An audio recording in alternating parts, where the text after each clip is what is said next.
بسم اللہ الرحمن الرحیم۔ گھر جنت، بیوی حور، انوکھی سوتن، نوجوان بچوں اور ماؤں کے سیکھنے کو اس تحریر میں بہت کچھ موجود ہے۔ مجھے طویل عرصہ قبل آسٹریلیا میں کسی پاکستان کے گھر جانے کا اتفاق ہوا۔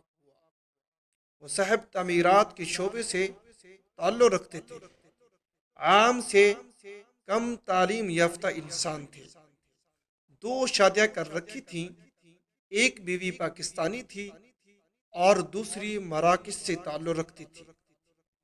ہمارا مراکش کی خواتین کے بارے میں تصور ہے، یہ خوبصورت، سالم اور سمارٹ ہوتی ہیں، جبکہ ہماری زیادہ تر عورتیں عام نین و نقش کی حامل ہوتی ہیں۔ مگر وہاں صورتحال بالکل مختلف تھی۔ ان کی مراکشی بیگم عام نین و نقش کی ناٹے قد کی خاتون تھی، جبکہ پاکستانی بیوی گوری چٹی کشمیرن تھی۔ یہ دونوں بیگمات اوپر نیچے دو الگ الگ فلیٹس میں رہتی تھی۔ یورپ میں بیک وقت دو شادیاں رکھنا غیر قانونی ہے، چنانچہ مسلمان ایک بیوی کو سرکاری کاغذات میں ڈکلیئر کر دیتے ہیں اور دوسری بیوی صرف نکاح تک محدود رہتی ہے۔ یہ لوگ عام طور پر ڈکلیئر بیوی کو سرکاری اور دوسری کو نکاحی بیوی کہتی ہیں۔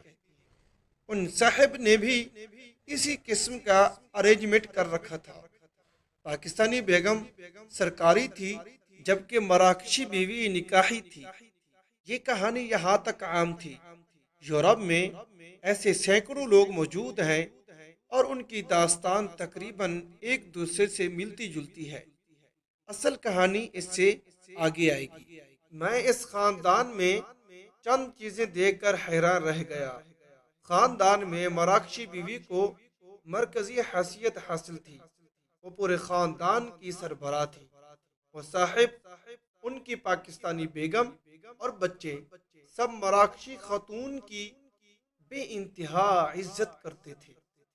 پاکستانی بیگم مراکشی خاتون کو آپا اور پاکستانی بچے اماں کہتے تھے۔ پاکستانی بیگم کی سب سے چھوٹی بیٹی مراکشی بیگم کی گود میں بیٹھ کر اس کے ہاتھ سے کھانا کھاتی تھی۔ بڑے بچے یونیورسٹی جاتے تھے، لیکن وہ بھی ستیلی ماں سے پیار کرتے تھے اور دل سے اس کا احترام کرتے تھے۔ پاکستانی بیگم اپنے ہاتھ سے اپنی سوتن کو وضو کراتی تھی اور اس کے لیے جے نواز بچھاتی تھی۔ وہ صاحب بھی دوسری بیگم پر بار بار نثار ہوتے تھے۔ یہ میرے لیے حیران کن منظر تھا۔ میں نے ایک شام اس صاحب کے سامنے اس حیرت کا اظہار کیا۔ اس نے قہقہ لگایا، دونوں بیگمات کو بلایا اور پھر اپنی کہانی سنانا شروع کر دی۔ اس نے بتایا، پاکستانی بیگم اس کی کزن ہے۔ یہ مزاج کی تیز اور غصے کی سخت تھی۔ یہ شادی کے بعد بیگم کو آسٹریلیا لے آئی، دو بچے ہو گئے، لیکن ان کی زندگی میں بے آرامی اور بے سکونی تھی۔ یہ سارا دن کام کرتے تھے، شام کے وقت گھر آتے تھے تو بیگم کی کل کل شروع ہو جاتی تھی۔ بیگم کی فرمائشیں اور مطالبات بھی غیر منطقی ہوتے تھے، چنانچہ ان کی زندگی دوزخ بن کر رہ گئی۔ یہ روز آتے جاتے راستے میں ایک کافی شاپ پر رکتے تھے۔ ان کی دوسری بیگم اس کافی شاپ میں کام کرتی تھی۔ وہ روز خاتون کو دیکھتے تھے۔ خاتون کی آنکھوں میں حیا اور لہجے میں شائستگی تھی۔ یہ ہر وقت کام کرتی رہتی تھی۔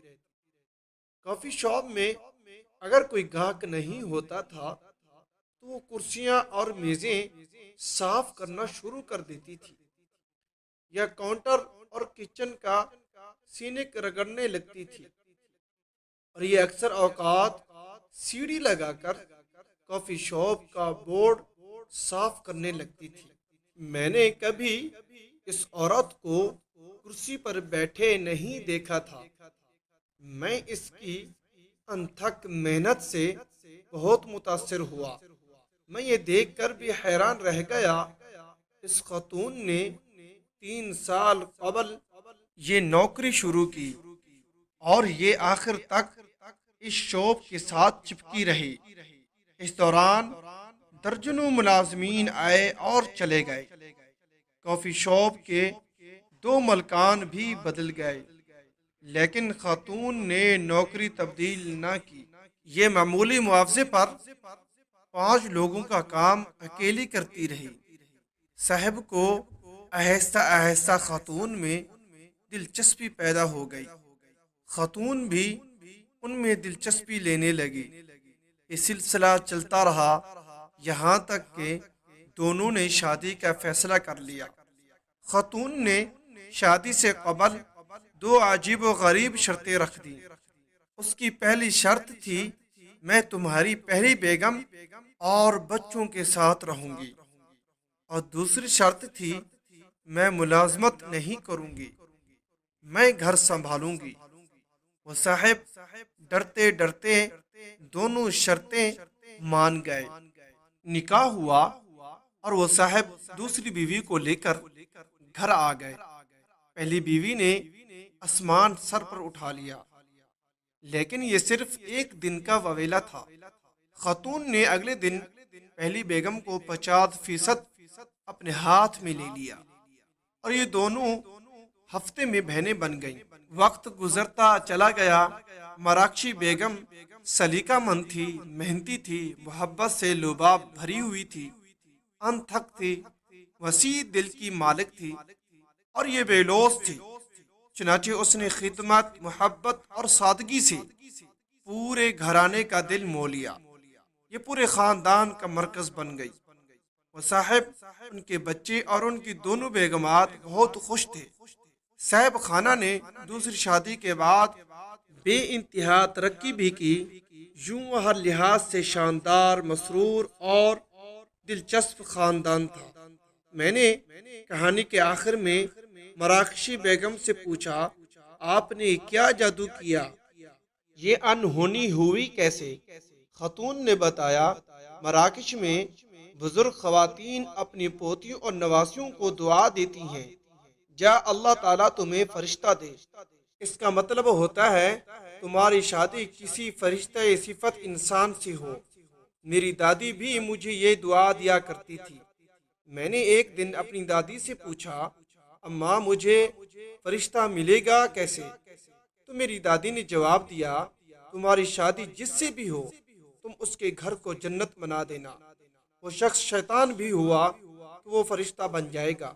میری دادی نے بتایا، فرشتے جنت اور شیطان دوزخ میں رہتی ہیں، اور دنیا کی جو عورتیں اپنے گھروں کو دوزخ بنا دیتی ہیں ان کے گھروں میں فرشتے نہیں آتے۔ میں نے دادی کی بات پلے باندھ لی۔ میں نے اس گھر کو جنت بنا دیا۔ چنانچہ اس گھر کے سب لوگ فرشتہ بن گئے۔ میری سوتن بھی فرشتہ ہو گئی۔ آپ اب دوسری کہانی بھی ملاحظہ کیجئے۔